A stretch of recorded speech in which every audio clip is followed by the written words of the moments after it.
如果你正打算攞住大半輩子辛苦賺翻嚟嘅錢北上中山買房養老，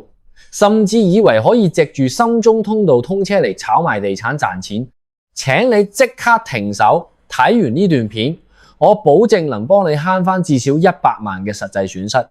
等你可以徹底睇清大灣區樓市而家嘅真實情況，避免你將啲養老錢白白浪費掉。前幾年啊，好多香港人非常中意去中山買房投資。當時咧，只要你揸車由香港過關進入深圳，然後一路揸到去中山嘅高速路口，就會見到非常多着住西裝打住帶嘅地產經紀圍上嚟。佢哋手入邊攞住厚厚嘅宣傳單，不停咁拍打你嘅車窗，大聲嗌住提供免費睇樓、免費專車接送以及免費提供餐飲嘅服務。當時嘅中山，特別係馬鞍島一帶，宣傳手段非常誇張。深中通道啊，喺當時仲處於早期嘅海底施工階段啦。呢啲地產經紀就已經喺售樓部入邊同香港買家保證未來會有極高嘅投資回報。佢哋指住沙盤模型話俾你聽，呢度係未來嘅深圳前海後花園，而家買入只需要2萬到3萬元人民幣1平米。等深中通道正式通車之後，揸車可以直接到達深圳。佢哋對比對岸價格高達10幾20萬元1平米嘅深圳前海，向你保證呢度嘅地產價格至少能上漲2到3倍。呢種推銷話術對於好多手入邊只有100-200萬港幣存款嘅香港人嚟講，具有極大嘅吸引力。喺香港100-200萬港幣可能只係夠買一個非常狹窄嘅停車位，但係攞住呢啲錢過關去內地，立刻就能存款買到面積好大嘅住宅。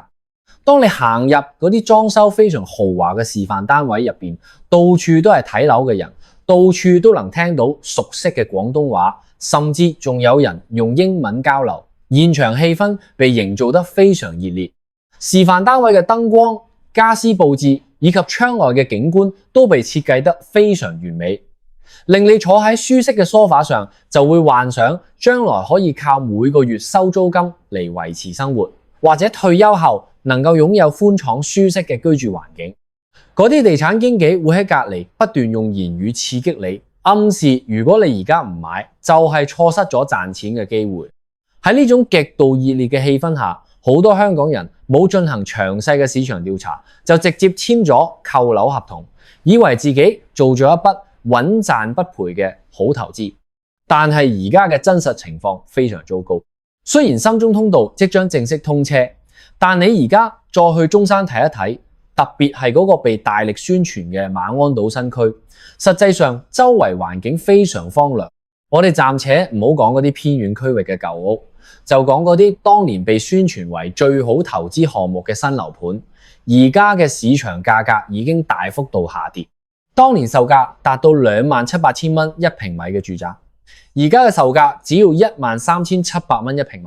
呢個代表住你當年花錢買一個房嘅預算，而家其他人可以買下帶有精裝修嘅一整套大面積住宅。更唔合理嘅係，而家嘅二手房價格比新房仲要高，因為發展商為咗盡快賣出新房回籠資金，將價格降得非常之低。喺全新房產大幅降價嘅情況下，你手入邊持有嘅二手房根本賣唔出去。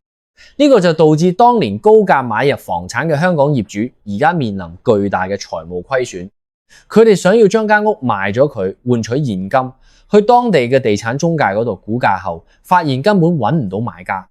即使你自己將價格定喺2萬蚊1平米，中介亦只會叫你慢慢等，可能等上好幾年都冇人問津。因為就喺你呢間屋隔離，發展商正在降價促銷，買全新嘅屋唔單止價格更低，仲會贈送停車位、減免幾年嘅物業管理費，甚至贈送全套嘅家用電器。喺咁樣嘅市場環境下，任何買家都唔會願意花更高嘅價格去買一套舊嘅二手房。呢個係一個無法解決嘅問題，將呢批香港業主嘅資金完全困咗喺中山。我哋嚟睇一個具體嘅真實案例。有一個香港嘅退休長者，前幾年相信咗中介關於深中通道嘅宣傳，將佢香港屋嘅租金收益同埋自己嘅積蓄加埋一齊，總共攞咗160-170萬元人民幣，全款買落咗馬鞍島嘅一個新樓盤。啱啱買完嘅時候，佢經常向朋友炫耀自己喺內地擁有房產。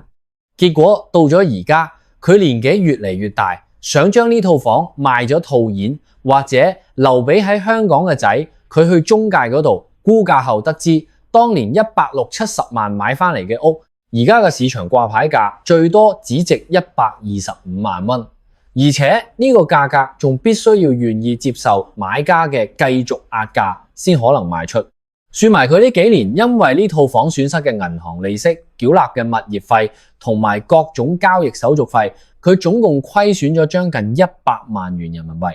呢位長者辛苦工作，存咗一輩子嘅錢，冇用嚟改善晚年生活，全因為聽信咗中介嘅推銷，喺中山買咗一套房，導致100萬元就咁白白損失咗。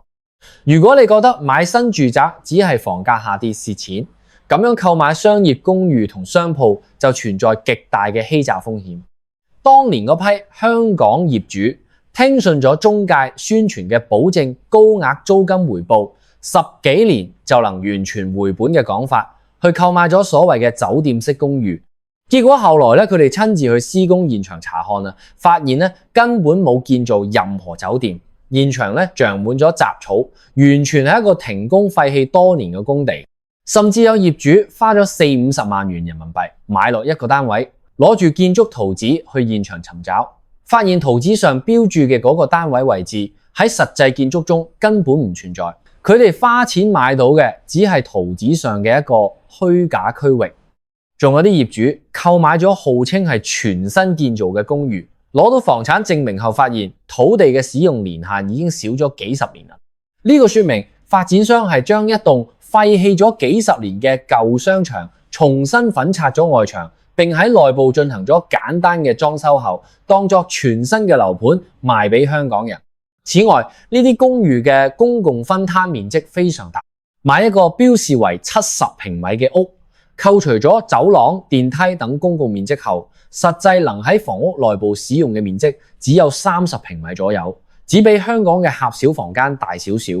呢個根本唔係正當嘅房產投資，而係直接騙取買房人嘅資金。雖然呢件事已經過去幾年，但仍然係好多想去內地買房嘅香港人心入邊嘅一個嚴重警告。喺而家嘅二手房市場，急於賣房嘅人損失非常慘重。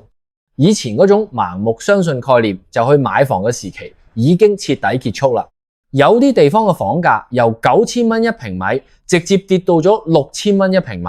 一套70平米嘅屋，業主乜嘢都冇做，只係持有住呢份房產幾十萬元人民幣就損失咗。房價下跌唔會有任何提示，直接影響你嘅個人財務狀況。而家成個中山嘅二手房出售數量非常龐大，想要將間屋賣出去，平均需要等待30到40個月嘅時間。